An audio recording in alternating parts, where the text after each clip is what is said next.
اب وہ چھٹے کے پاس گیا تو اس نے کہا جناب کیا بات ہے، سفید کرتا اور کالا امامہ. اب وہ غصے میں اتنا باولا ہوا کہ پہلے ہنسا پھر رویا، پھر اسے سمجھ نہ آئی کہ دکان کا تالا کس چابی سے میں نے کھولنا ہے. بس وہ شام ہوئی تو اس بیچارے کو بچوں نے روڑے مارنے شروع کر دیے. وہ اتنی تکلیف میں آ گیا کہ لوگ اسے پاگل کہنے لگے. کیوں؟ اس لیے کہ لوگ منصوبہ بندی، افواہ تھی نا کہ میری طبیعت خراب ہے، تو لوگوں نے حال پوچھ پوچھ کر بیمار کر دیا.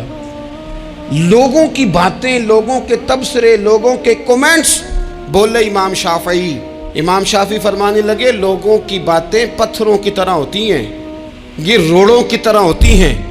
اگر انہیں کمر کے اوپر رکھ لو گے نا تو یہ تمہاری کمر توڑ دیں گی، اور اگر تم ان کو اپنے پیروں کے نیچے رکھ لو گے تو تمہارا قد اونچا ہو جائے گا. بس دنیا میں وہ لوگ پریشان ہوتے ہیں جو لوگوں کی باتوں کو کندھوں پر سوار کر لیتے ہیں. جو پیروں کے نیچے رکھے، جو پاؤں کے نیچے رکھے، ان کا قد. وہ پرانے زمانے میں نا عارف رومی رحمۃ اللہ علیہ فرماتے ہیں کہ ایک بیل گائے گر گئی تھی کنویں کے اندر، تو اب وہ لوگ اس کو نکال تو نہیں سکتے تھے، تو انہوں نے اس طرح کیا کہ مٹی ڈالنی شروع کر دی کہ اب بدبو آئے گی، پریشانی ہوگی، تو اس کو بند کر دیتے ہیں اندر ہی کنویں کو. کنواں نئی جگہ پہ کھود لیتے ہیں. انہوں نے جب اس کے اندر مٹی ڈالی نا تو وہ گائیں جو تھی وہ مٹی جھاڑ کے تو مٹی کے اوپر آ گئی.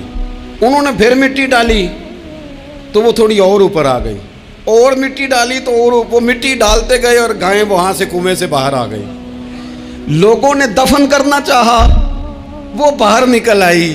اور میرے بھائی لوگ بھی اپنی باتوں میں دفن کرنا چاہتے ہیں، لیکن یاد رکھنا جو چمکنے والے تھے وہ چمکتے ہی رہے. جن کو اللہ نے عزت دی تھی ان کی گھٹائی کوئی نہیں سکا. اتنی اتنی لمبی زبانیں کھول کے لوگوں نے صحابہ کے بارے میں باتیں کی. باتیں ہو رہی ہیں. لوگ جن کو دبانا چاہتے تھے، آج نہیں صوفیاء کی مخالفت شروع ہوئی، ان کے زمانے میں بھی ہوئی. ان کے دور میں ان کے خلاف کتابیں لکھی گئیں.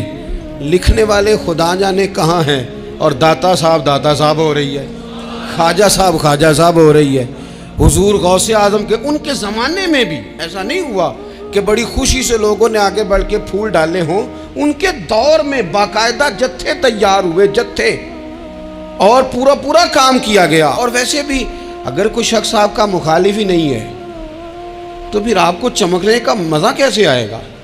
کوئی تو مخالف ہو نا، کوئی تو ہو نا جو کوئی بات کرے. دیکھیں نا، اگر اندھیرا نہ ہو، رات نہ ہو، تو بلب کی کوئی اہمیت رہ جائے گی؟ یہ چمکتا ہی تب ہے جب اندھیرا زیادہ ہوتا ہے. ہم کہتے ہیں اندھیرا ہو گیا، اور بھائی تجھے چمکنے کا موقع دیا ہے اندھیرے نے، تجھے اس نے عروج دیا. تم دیے باد مخالف سے نہ گھبرا اے عقاب، یہ تو چلتی ہے تجھے اونچا اڑانے کے لیے. تو باتوں سے پریشان نہ ہو. میں نے کہا کہ اگر آپ باتوں کا پہاڑ بنا کے اوپر سوار ہو جائیں گے نا تو قد اونچا کریں گی باتیں. جو بندہ ڈسکس ہونے لگ جاتا ہے وہی تو مشہور ہوتا ہے، اسی کی تو بات ہوتی ہے. دیکھیں کیا ہوتا تھا بھلا مکے میں. کوئی بندہ باہر سے آتا تو ابو جال اسے کھڑا کر کے کہتا حضور کے پاس نہ جانا. تو کہتا پتہ تو کروں بھلا نبی پاک کے پاس کیا ہے، پتہ تو کروں بھلا حضور کے پاس کیا ہے. تو جن سے تعارف نہیں ہونا تھا وہ بھی تعارف کرا رہے تھے رسول پاک کا. تو اس لیے باتوں سے گھبرا جانا. ہاں ایک بات ہمیں کتاب و سنت میں ملتی ہے، اس پر ضرور غور کریں. تہمت والی جگہ سے بچیں، تہمت کا موقع نہ دیں. مطلب بلا وجہ ہی اپنے لیے بحث کا دروازہ کھولنا یہ درست نہیں ہے. اپنے لیے ہم نا دروازے کھول لیتے ہیں بحث کے، مفت کی بحث ہو رہی ہے، فلانا بھی ڈسکس کر رہا ہے. کچھ چیزیں ایسی ہوتی ہیں جو سب کی سمجھ کی نہیں ہوتی، وہ سب کے سامنے ڈسکس کرنا ضروری نہیں ہوتا. حضرت سیدنا ابو ہریرہ رضی اللہ تعالیٰ عنہ فرمایا کرتے تھے مجھے نبی پاک علیہ السلام نے علم کی 2 تھیلیاں دی ہیں، میں نے ایک کھولی ہے تمہارے سامنے، ایک کھولی ہے، دوسری نہیں کھولوں گا. اس لیے کہ ہر بندے کو بات اس کے ظرف کے مطابق کرنی چاہیے. تو موقع نہ دیں.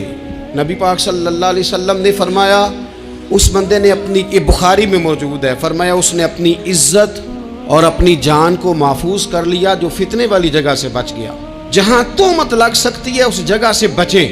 جان بوجھ کے لوگوں کو موقع نہ دیں باتیں کرنے کا، جان بوجھ کے موقع نہ دیں. جامع ترمذی کے اندر حدیث موجود ہے، حضرت سیدنا عمر فاروق رضی اللہ تعالیٰ عنہ نے ایک موقع پر اجازت مانگی تھی نبی پاک صلی اللہ علیہ وسلم سے. عرض کیا یا رسول اللہ صلی اللہ علیہ وسلم مجھے آپ اجازت دے دیں، میں عبداللہ بن ابی سلول کی گردن اڑا دوں، یہ منافق بار بار آڑے آتا ہے، بار بار تکلیف دیتا ہے، آپ مجھے اجازت دیں میں اسے قتل کر دوں. اب وہ چونکہ کلمہ پڑھتا تھا، ساتھ تو رہتا ہی تھا نا، بہت سارے لوگ اسے مسلمان جانتے تھے. تو حضرت سیدنا عمر فاروق رضی اللہ تعالیٰ عنہ نے اجازت چاہی کہ یا رسول اللہ صلی اللہ علیہ وسلم اگر آپ مجھے اجازت دے دیں، یہ ترمذی میں موجود ہے، یعنی آپ اس جگہ سے بچیں جہاں تہمت لگ سکتی ہے، جہاں بلا وجہ کسی شخص کو شر پھیلانے کا موقع مل سکتا ہے. یا رسول اللہ مجھے اجازت دے میں عبداللہ بن ابی سلول کی گردن اڑا دوں. تو نبی پاک صلی اللہ علیہ وسلم نے فرمایا کہ عمر اگر میں تمہیں ایسا کرنے کی اجازت دوں گا تو لوگ کہیں گے کہ وہ اپنے قریبیوں کو انہوں نے مروانا شروع کر دیا ہے، ساتھ والوں کو ہی مروانا شروع، لوگ تو اسے مسلمان سمجھتے ہیں تہمت والی جگہ سے. بلکہ بخاری شریف میں اسی طرز کا ایک اور پیغام بھی ہمارے لیے موجود ہے. یہ جو حرم شریف آج ہمارے سامنے ہے نا، بیت اللہ شریف، اس میں ایک پیچھے مقام ہے جس کو حتیم کہا جاتا ہے. یہ خانہ کعبہ کا حصہ ہے.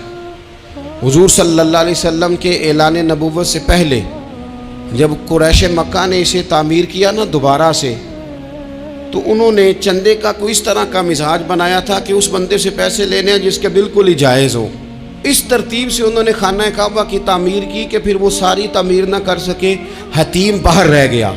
تو نبی پاک صلی اللہ علیہ وسلم نے ایک دن فرمایا، بخاری میں موجود ہے، حضور فرمانے لگے عائشہ اگر تمہاری قوم جاہلیت کے قریب نہ ہوتی، کیونکہ ابھی قریب جاہلیت چھوٹی ہے نا، ابھی لوگوں نے کلمہ پڑھنا شروع کیا ہے، فرمایا اگر یہ جاہلیت کے قریب نہ ہوتے تو میں کعبے کو انہی بنیادوں پر دوبارہ بنا دیتا جن بنیادوں پر حضرت ابراہیم علیہ السلام نے بنایا تھا.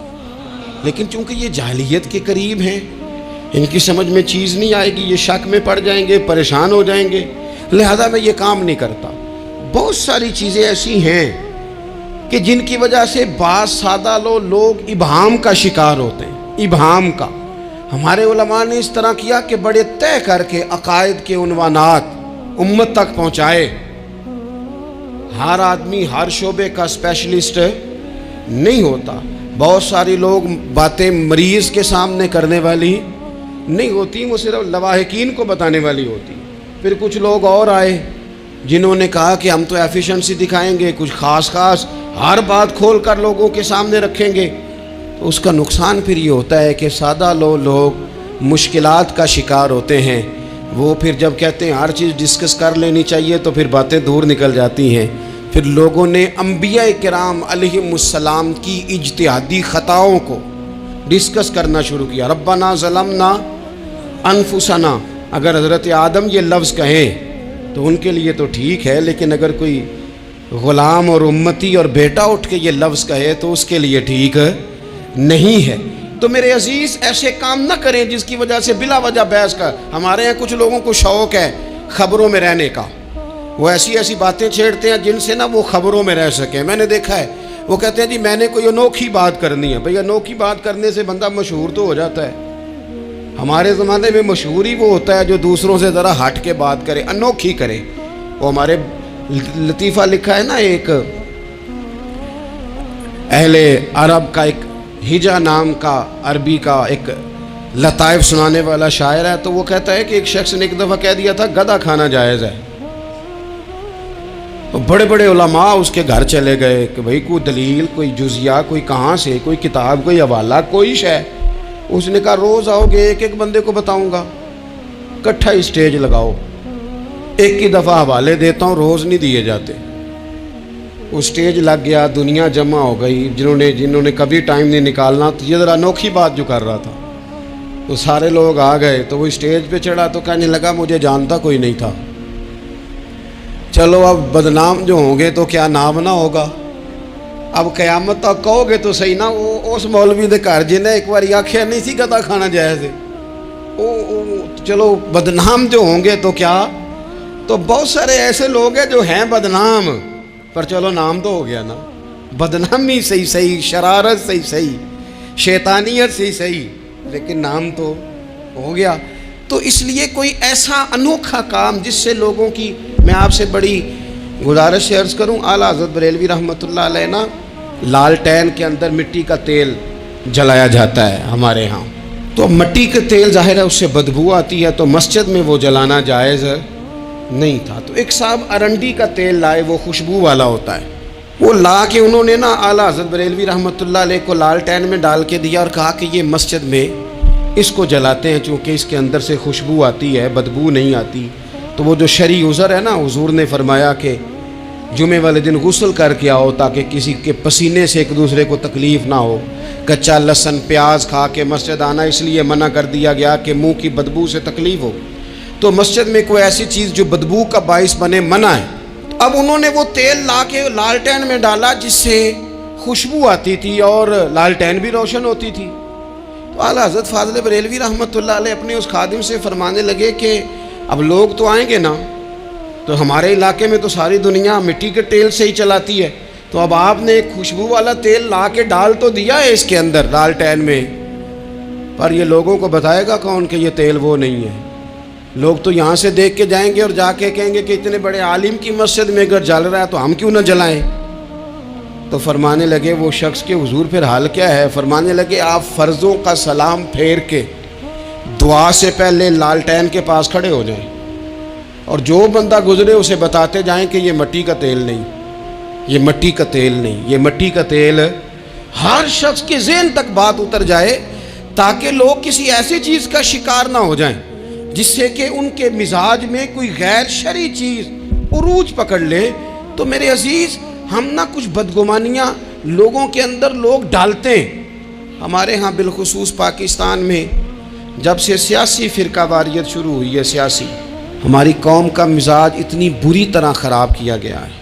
ہمارے نوجوان بچے جو بڑے سنجیدہ پڑھے لکھے، ان کی گفتگو اپنے سیاسی مخالف کے بارے میں اتنی لوز کر دی گئی ہے، اتنی کمزور کر دی گئی، اتنی خوفناک کر دی گئی ہے کہ اس طرح تو کبھی نہیں ہوا تھا۔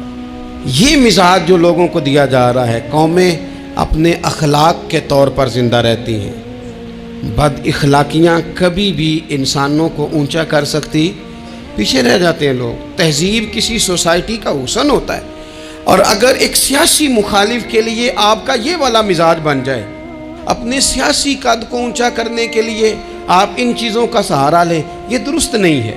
اخلاقی رویے میں کہوں گا کسی بھی سیاسی جماعت سے وابستگی ہے وہ 100% رکھے جو اس کی سمجھ میں آتی ہے، لیکن اپنے اخلاقی مزاج کو کبھی کمزور نہ ہونے دے، اخلاقی رویہ کبھی کمزور نہ ہونے دے۔ یہ کیسے ہو سکتا ہے؟ دیکھیں، ابو جہل، ابو لہب، عتبہ، عتیبہ، شیبہ، وہ وہی باتیں کر سکتے تھے جو ان کے مزاج کی تھیں، جو آج تک لوگ کسی بھی دیندار کے بارے میں کرتے ہیں۔ تو انہوں نے وہی باتیں آ کے کی تھی جناب ابو طالب کے ساتھ۔ انہوں نے کہا تھا کہ اگر معاذ اللہ ان کو دولت چاہیے تو ہم دیتے ہیں۔ بڑے سے بڑے مخلص آدمی پر آج لوگ دعویٰ نہیں کرتے کہ دولت کے لیے لگا ہوا ہے۔ انہوں نے کہا دولت چاہیے تو دیتے ہیں، اگر کسی خاتون سے نکاح کرنا چاہتے ہیں تو کرا دیتے ہیں، سرداری چاہیے تو دے دیتے ہیں۔ اب یہ سوچ ہی اتنی ہے، اس سے آگے جاتی نہیں۔ وہ معاذ اللہ حضور کے بارے میں اور بھی باتیں کرتے، یہ شاعر ہیں، یہ جادوگر ہیں، یہ فلاں ہیں، لیکن میرے نبی پاک علیہ الصلوۃ والسلام نے کبھی بھی ان کی ذاتی زندگی کو ڈسکس نہیں کیا۔